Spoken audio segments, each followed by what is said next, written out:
warahmatullahi wabarakatuh, teman-teman. Di agenda kedua ini kita akan belajar terkait dengan jejaring kerja dan manajemen perubahan. Saat ini saya akan mewawancarai salah seorang staf khusus Menteri Agama bidang komunikasi, yaitu Bapak Hadi Rahman. Nah, kita bisa tanya-tanya nanti ke beliau bagaimana cara beliau melakukan jejaring kerja dan kemudian melakukan manajemen perubahan di Kementerian Agama.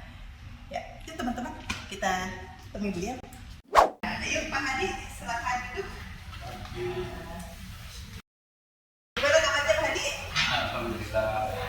Nah, Pak Hadi, ini kita ada penugasan nih untuk biasalah ya, pelatihan kepemimpinan. Nah, Pak Hadi dengar ya, misalkan dengar kan ya, langsung saja Pak Hadi mantan staf khusus Menteri Agama bidang komunikasi ya. Bidang apa saja ya? Iya. Pokoknya waktu itu gua ada ya. Dan terkait dengan katakanlah pengalaman Bang Hadi ya ketika kemarin menjadi staf khusus Menteri Agama, terutama bagaimana cara membangun jejaring kerja ya, kan agak berbeda. Yang saya tahu Mas Hadi ini latar belakangnya unik ya. Ya, untuk ketika pertama kali bergabung gitu ya, bagaimana kemudian Mas Hadi mulai melakukan katakanlah jejaring kerja antara Kementerian Agama dengan organisasi-organisasi yang lain.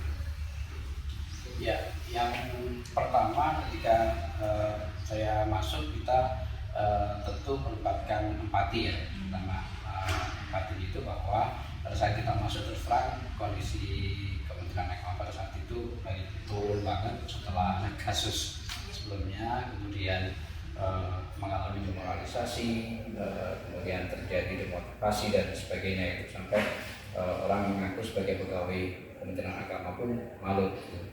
Nah, dalam situasi seperti itu kita berusaha bahwa kita bagian dari mereka yang harus sama-sama bangkit gitu.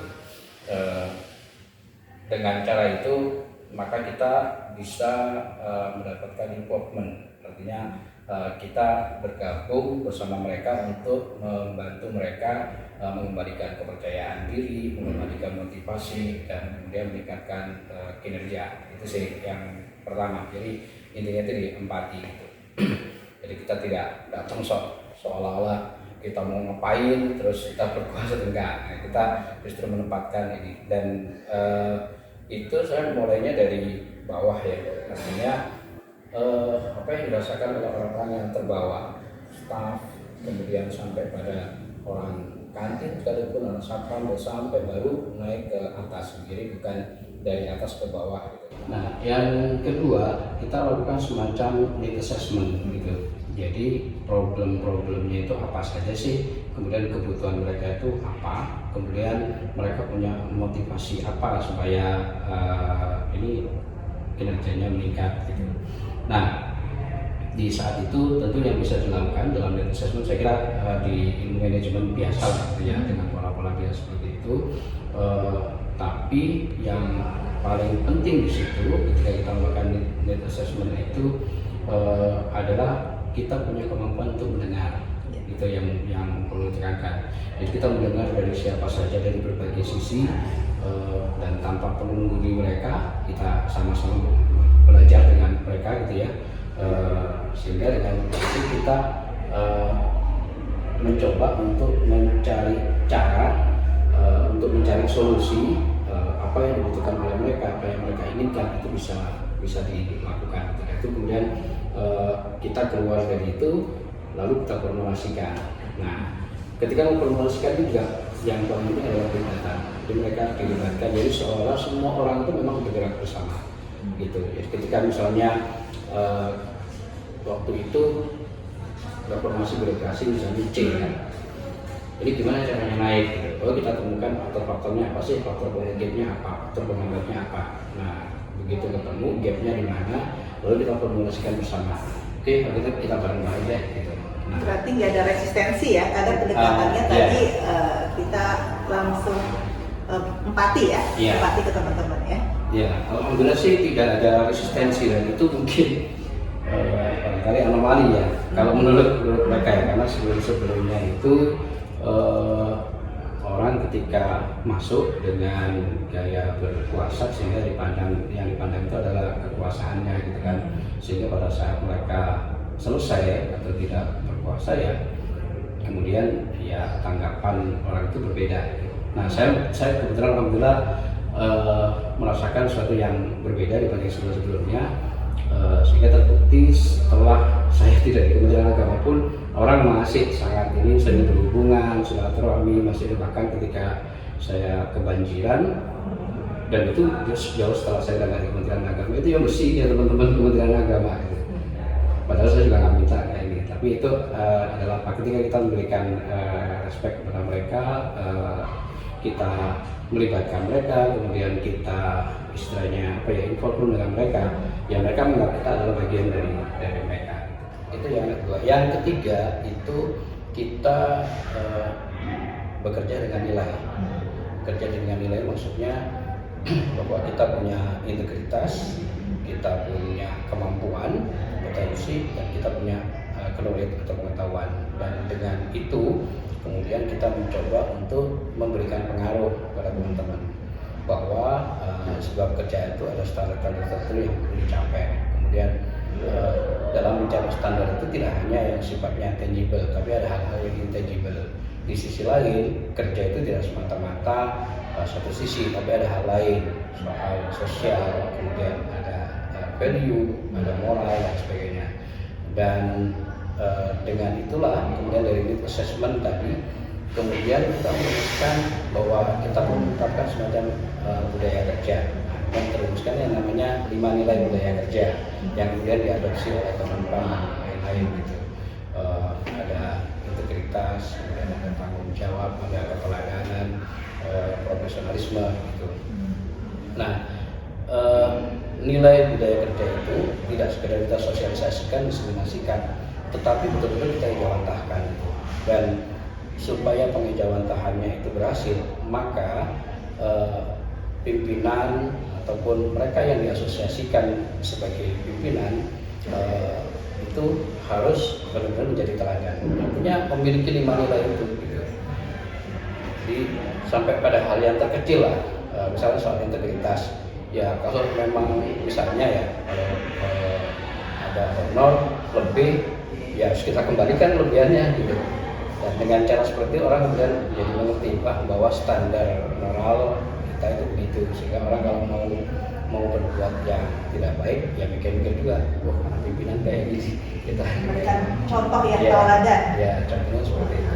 Kemudian bekerja dengan profesional juga ya sama gitu, ketika mereka melihat kita aja kerja tepat waktu, bahkan banyak menyisikan di luar waktu itu untuk kerjaan dengan dedikasi yang seperti itu, mereka kan ada rasa malu, wah masa yang bukan asli dari instansi ini aja itu dedikasinya seperti itu, tanggung jawabnya begitu, masa kita yang ada di dalam yang memang tuan rumahnya gitu ya, itu masa nggak seperti itu. Dan selama kita memberikan teladan itu selalu bukan kita anggap sebagai yang terbaik, kita bukan yang terbaik, tapi kita selalu menerangkan bahwa sebetulnya ini yang punya hajat untuk bisa menjadi maju, mencapai tujuan tertentu, visi tertentu itu adalah teman-teman di dalam.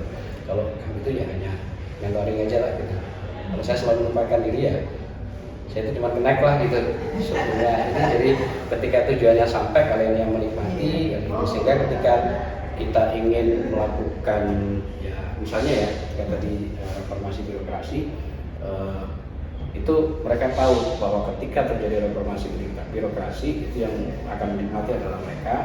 Dan kemudian kalaupun ada yang sifatnya tangible, misalnya itu berkorelasi dengan kesejahteraan, itu yang menikmati juga mereka gitu.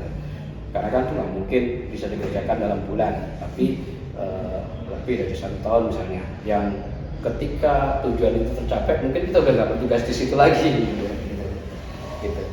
Jadi luar biasa ya pengalaman 5 tahun ya di Kementerian Agama, kemudian membawa perbaikan ya yang luar biasa di Kementerian Agama, sama seperti Kementerian Sosial ya sebenarnya kondisinya setelah katakanlah beberapa kasus, dan saat ini adalah Bu Tri Risma hari ini dan tim ya yang melakukan itu semua. Ya mudah-mudahan ini bisa memberikan pembelajaran buat kita semua, terutama teman-teman para peserta pendidikan pelatihan ya kepemimpinan, bagaimana beliau membangun jejaring kerja dan kemudian melakukan manajemen perubahan untuk meningkatkan kinerja sebuah organisasi. Ada satu lagi sebenarnya yang menjadi perekat dari beberapa metode atau beberapa strategi itu. Yang paling utama itu adalah komunikasi. Komunikasinya ya? Ya, komunikasi.